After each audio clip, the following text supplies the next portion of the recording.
Hi my dear student. आप class 12।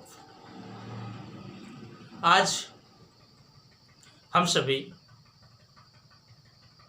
कक्षा 12 से अंग्रेजी साहित्य पोएट्री से second poem the true beauty का अध्ययन करेंगे, जिसके कंपोजर हैं थॉमस क्रू।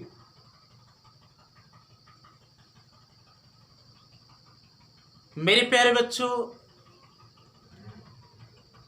थोड़ा हम लोग सारांश पर ध्यान देते हैं।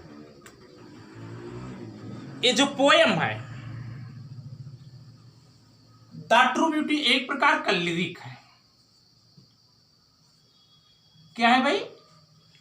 एक प्रकार का लिरिक है।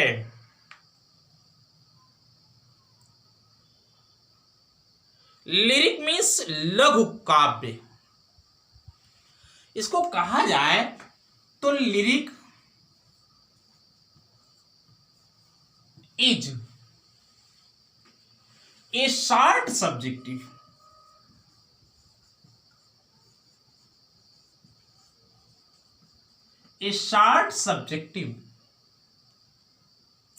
poem full of music and emotion.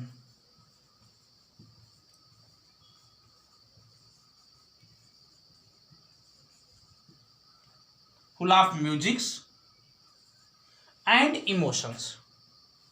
जो लिरिक है एक प्रकार की शॉर्ट छोटी सी सब्जेक्टिव विषय से युक्त काव्य है। फुल भरा हुआ होता है संगीत एंड इमोशन, भावनाओं, संगीत और भावनाओं से किसी विषय पर एक छोटी सी रची गई लय युक्त लाइनें लिरिक कहलाती है। Lyric is a short subjective poem full of musics and emotion, जो म्यूजिक और इमोशन से भरा। First of all, short subjective poem मेरे प्यारे बच्चों लघु सब्जेक्टिव विषय से संबंधित पोएम काव्य है। फुल ऑफ भरा हुआ होता है म्यूजिक्स, संगीत से, एंड इमोशंस और भावना से।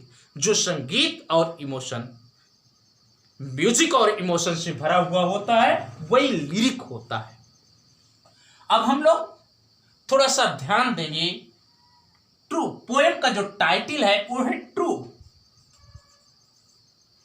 और दूसरा है beauty.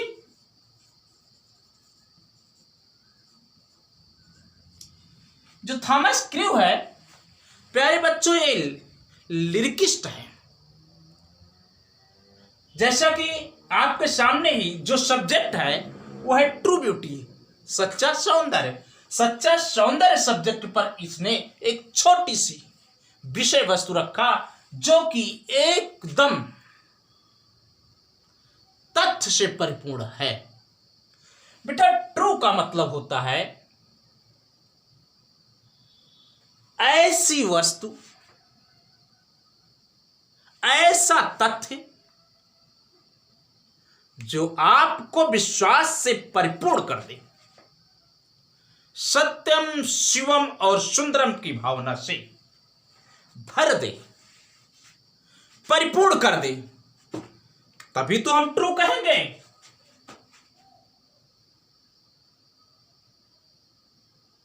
A thing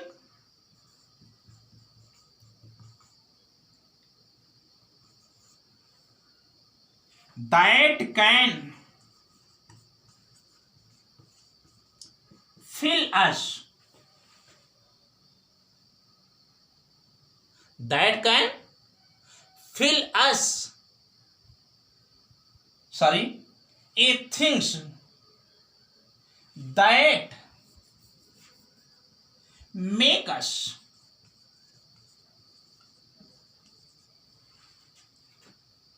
they thinks that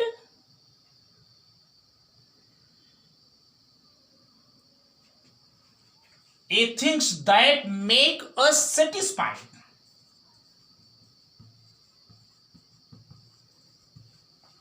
A things एक ऐसी वस्तु दैट जो मेक बनाती हो, करती हो, अस हमें सेटिस्फाइड संतुष्ट, जो हमें संतुष्ट कर सके, जिसको देख करके, जिसको परख करके, जिसको फील करके हम संतुष्ट हो सके, वही ट्रू है, वही सच्चा है। ब्यूटी की अगर बात किया जाए तो ब्यूटी क्या है? ब्यूटी क्या है?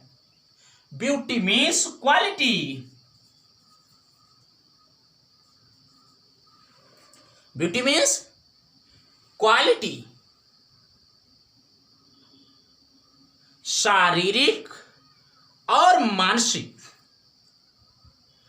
गुणों का जो समावेश होता है वही किसी व्यक्ति का सौंदर्य होता है, ठीक ना? शारीरिक और मानसिक गुणों का समावेश जो होता है वही क्या होता है? द एडिशन ऑफ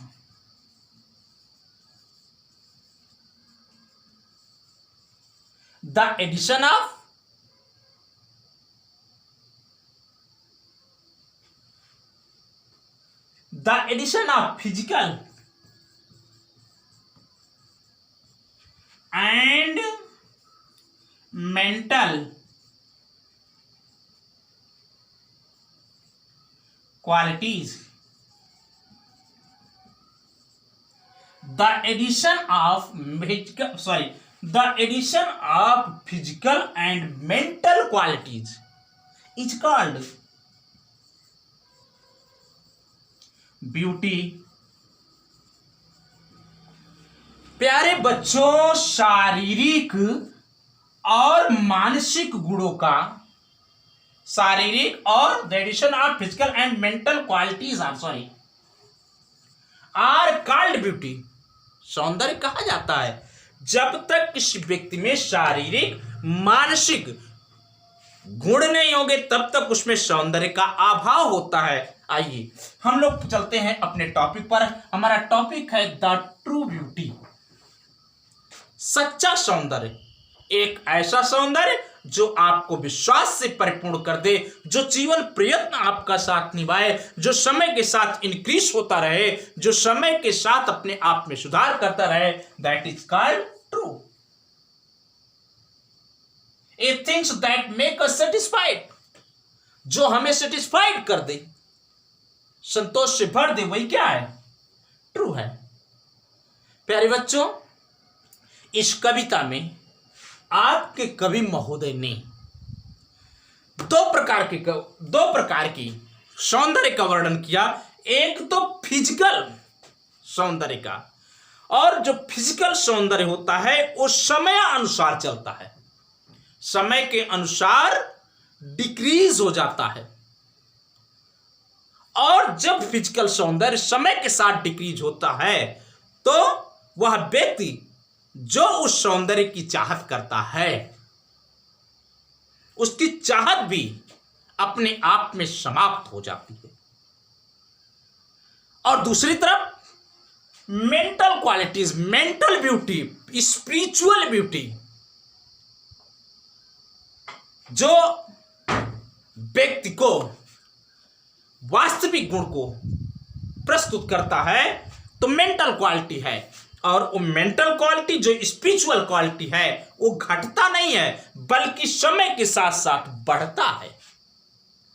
कवि ने कहा कि वह व्यक्ति जो किसी प्रेमिका के, अपनी प्रेमिका के गुलाबी गालों से प्रेम करता है और मूंगे जैसे होठों की प्रशंसा करता है और तारे जैसी आंखों में अपने प्रेम की तलाश करता है, वो मूर्ख है, महामूर्ख है, क्योंकि उसे सांसारिकता का ज्ञान नहीं है।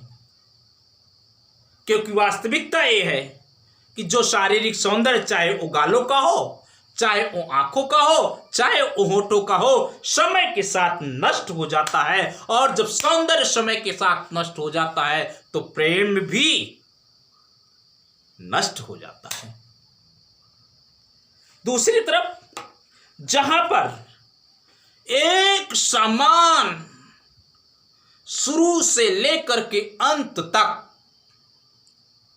संतोष से भरा हुआ मस्तिष्क हो, सज्जनता से भरी हुई विचार हो और शांत इच्छाएं हों, ऐसी दशा में प्रेमी और प्रेमिका का हृदय प्रेम में मिल करके समाहित हो जाता है, एक हो जाता है।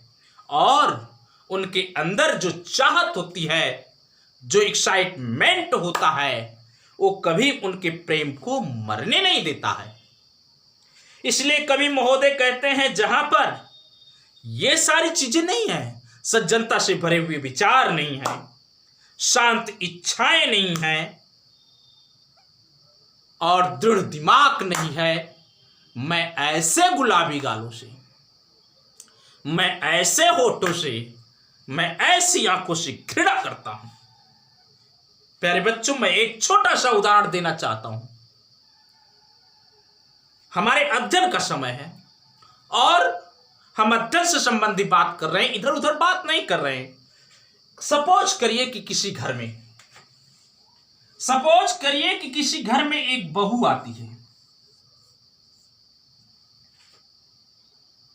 और यह बहू चेहरे से, शारीरिक बनावट से बहुत ही सुंदर है, बहुत ही रूपवान है। लेकिन यह बहू ना तो रोटी बनाना जानती है, ना तो सफाई करना जानती है, ना तो अच्छी तरह से कपड़े धोना जानती है, ना तो सम्मान जानती है।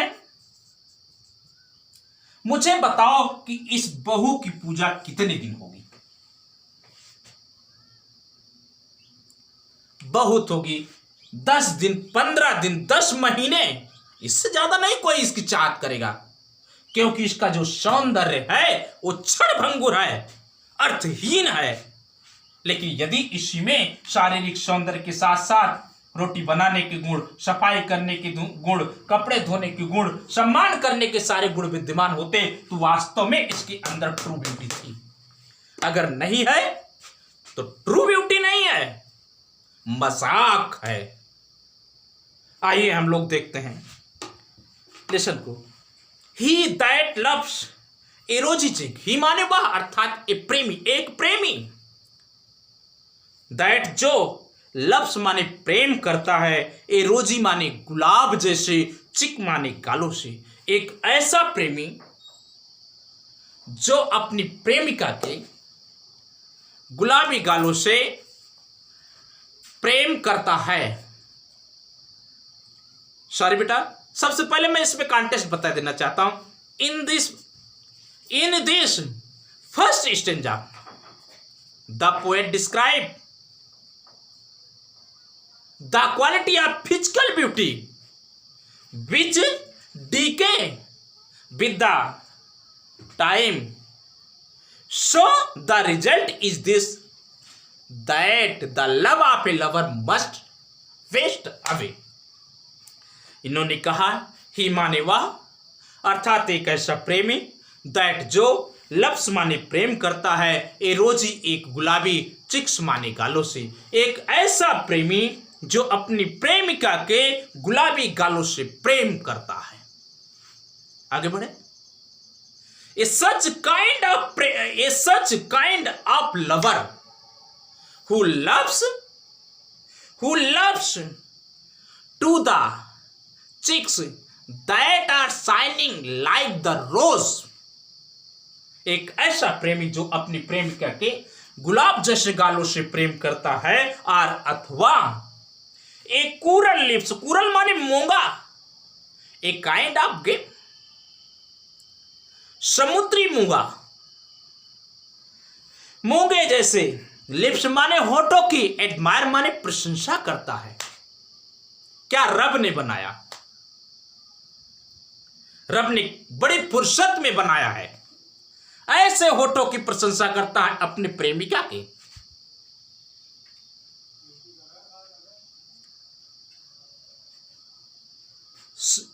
A lover that also admire, that also praise the lips of his beloved, which are like the coral, जो मूंगे जैसे हैं, मूंगे जैसे होठों की क्या करता है?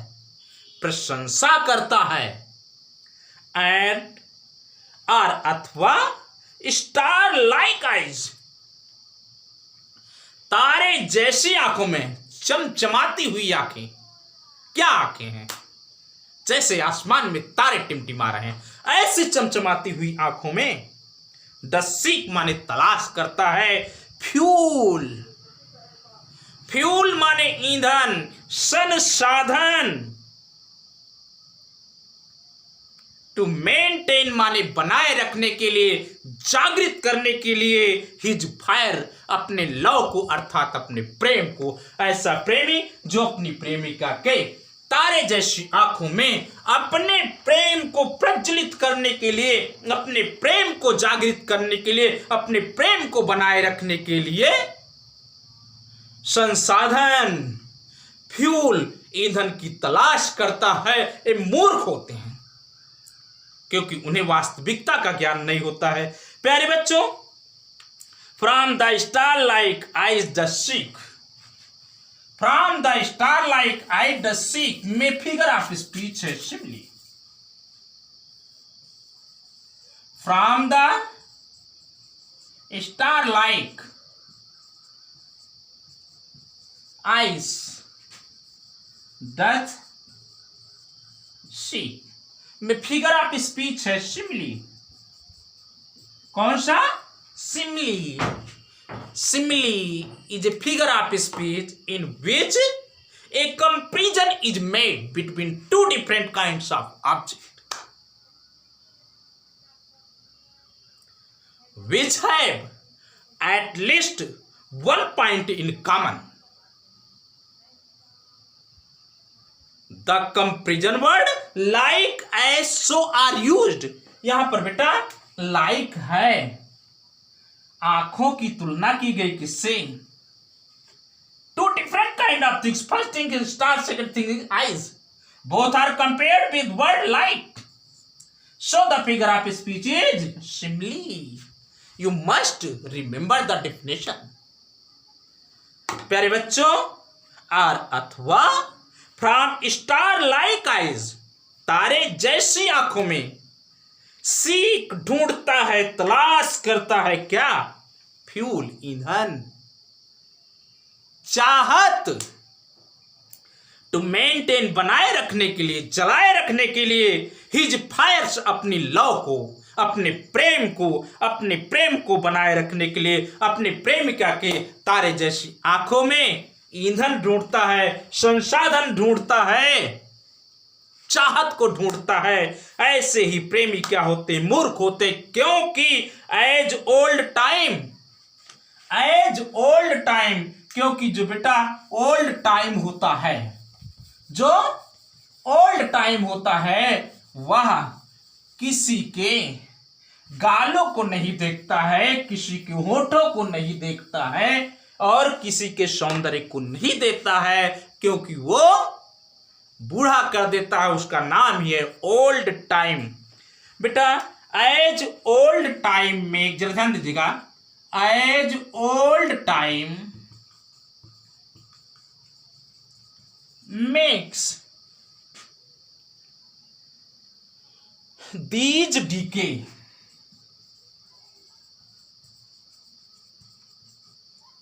इसमें बेटा फिगर ऑफ स्पीच है, पर्सनिफिकेशन, मानवीकरण। As old time make these decay, क्योंकि जो बुढ़ापे का समय होता है, दीज माने इन सारी चीजों को, किन सारी चीजों को? गुलाबी गालों को, होठों को और तारे जैसी आंखों को नष्ट कर देता है। अब यहां पर आप लोग देख लीजिए कि जो ओल्ड टाइम है, ये एक ऐसा काम कर रहा है जो काम सजीव लोग करते हैं। ये किसी प्रेमिका के सौंदर्य को नष्ट करने का कार्य कर रहा है, बर्बाद करने का कार्य कर रहा है, समाप्त करने का कार्य कर रहा है। इसलिए क्या होता है, ये समाप्त कर देता है। इसलिए प्यारे बच्चों, यहां पर पर्सनिफिकेशन है, ये सजीव जैसा कार्य कर रहा है, क्योंकि इसकी डिफिनेशन है personification is a figure of speech in which lifeless object or abstract ideas are thought as living being, जहां पर निर्जीव वस्तुओं को, गुणवाचक विचारों को क्या माना जाता है, सजीव मान लिया जाता है।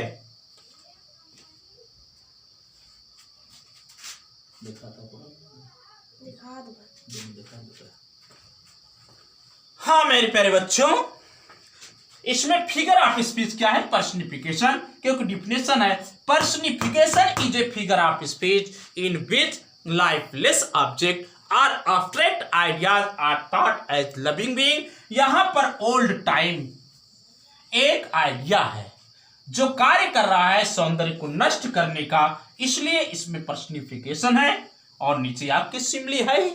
तो आइए, एज क्योंकि ओल्ड टाइम बुढ़ापे के समय, मेक्स माने कर देता है, दीज माने इन चीजों को, डीके माने नष्ट, क्योंकि बुढ़ापे का समय इन चीजों को, प्रेमिका के गुलाबी गालों को, प्रेमिका के होठों को, प्रेमिका की आंखों को नष्ट कर देता है। इसलिए हिज फ्लेम, हिज माने उसका, फ्लेम माने लव, लव मीन्स प्रेम, मस्ट माने अवश्य, बेस्ट अबे माने नष्ट हो जाता है। इसलिए उसका प्रेम अवश्य ही क्या हो जाता है, नष्ट हो जाता है, समाप्त हो जाता है।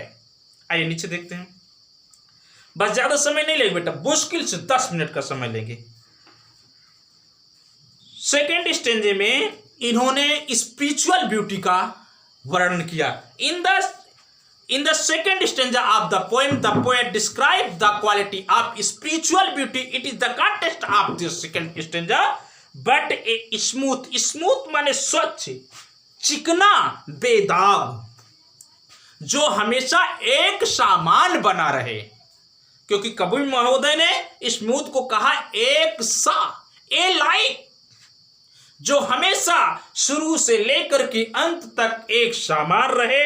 एंड स्टीड फास्ट माने दृढ़, माइंड माने मस्तिष्क, वह प्रेमी जो अपनी प्रेमिका के स्वच्छ एक समान रहने वाले और दृढ़ मस्तिष्क से प्रेम करता है। The lover who loves the mind of his beloved that are frame and also alike, जो अपनी प्रेमिका के एक समान और दृढ़ रहने वाले मस्तिष्क से प्रेम करता है। दूसरी तरफ जेंटल थॉट, सज्जनता से भरे हुए विचारों से प्रेम करता है। एंड काम डिजायर, और शांत इच्छाओं से प्रेम करता है। A lover who loves with the mind of his beloved that are a like and also frame. He also loves the gentle thought of his beloved and also love the calm desire of his beloved. एक ऐसा प्रेमी जो अपनी प्रेमिका के एक समान रहने वाले और दृढ़ मस्तिष्क से प्रेम करता है और सज्जनता से भरे हुए विचारों से प्रेम करता है और शांत इच्छाओं से प्रेम करता है। हार्ट मीन्स हृदय, दोनों का हृदय, प्रेमी और प्रेमिका का हृदय विद इक्वल, एक बराबर हो जाता है। लव माने प्रेम में, कंबाइन माने मिल करके, प्रेम में मिल करके, प्रेम में समाहित हो करके प्रेमी और प्रेमिका का हृदय एक हो जाता है, बराबर हो जाता है, एक संतोषप्रद बिंदु मिल जाता है। क्योंकि ट्रू का अर्थ ही मैंने बताया था कि मेरे प्यारे बच्चों, that can make us satisfied, दोनों संतुष्ट हो जाते हैं। हार्ट्स माने हृदय, अर्थात दोनों प्रेमी, विद इक्वल माने एक बराबर प्रेम में कंबाइन माने मिल जाते हैं, एक बराबर प्रेम में समाहित हो जाते हैं, मिल जाते हैं। ऐसी दशा में कैंडल माने चाहत, उत्तेजना, एक्साइटमेंट, नेबर कभी नहीं डाइंग माने मरने देता है, फायर्स माने चाहत। ऐसी दशा में दोनों के अंदर, प्रेमिका के अंदर जो उत्तेजना है, जो चाहत है, वो प्रेमिका के चाहत को, प्रेमिका के प्रेमी के प्रेम को मरने नहीं देती है। कैंडल माने चाहत, एक्साइटमेंट, प्रोडक्शन, नेबर कभी नहीं डाइंग माने मरने देती है। किसको? फायर माने लव को, अर्थात प्रेम को। अंतिम 2 लाइनें पर ध्यान दीजिएगा। कवि महोदय ने कहा होयर माने जहां पर, दीज माने ये चीजें। कौन सी चीजें? एक समान और दृढ़ मस्तिष्क, सज्जनता से भरे हुए विचार और शांत इच्छाएं आर नॉट नहीं है। जहां पर ये सारी चीजें नहीं हैं, आई डिस्पाइस, मैं घृणा करता हूं। मैं क्या करता हूं? आई हेट, किससे? लवली चिक्स, गुलाबी गालों से, आर लिप्स, मूंगे जैसे होठों से, आर आइज, तारे जैसी आंखों से। जहां पर सज्जनता से भरे हुए विचार नहीं है, जहां पर शांति इच्छाएं नहीं है, जहां पर एक समान और दृढ़ मस्तिष्क नहीं है, हम उस गुलाबी गाल से, उस मूंगे जैसे होठ से, उस चमकती हुई आंखें से घृणा करते हैं। प्यारे बच्चों, आपकी कविता यहीं पर समाप्त होती है और मैं इस पाठ की सेंट्रल आइडिया तथा व्याख्या अगले लेक्चर में आपके सामने मैं प्रस्तुत करूंगा। मेरे प्यारे बच्चों, अगर आपको कोई दिक्कत हो कृपया मुझे कमेंट में बताइएगा। एक बात मैं आपसे कहना चाहता हूं कि आप एक कृपा करिएगा, मेरा बोल्ड रिक्वेस्ट है कि मेरे चैनल को लाइक करिएगा, शेयर करिएगा और सब्सक्राइब करिएगा। मेरे चैनल का नाम है learn English with Vijay sir. My dear student, आपको कोटि कोटि धन्यवाद। Thank you Baba.